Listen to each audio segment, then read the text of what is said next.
Hey friends, it's me again. Today I'm going to show you how to play multiplayer with friends in Crazy Robo Block.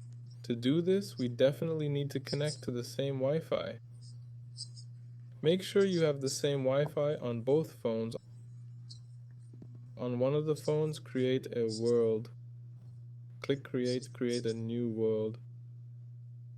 Go to multiplayer, turn it on and click create. That's it. And on the second phone, just go to the friends tab.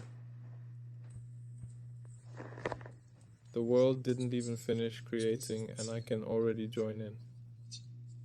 I click to sign in and it's logging me in and setting up a strong server at the same time. There you go.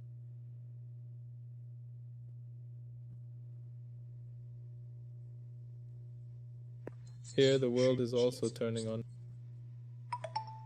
Now it's on. That's it. That's been with you. Like and subscribe to the channel. Goodbye everyone.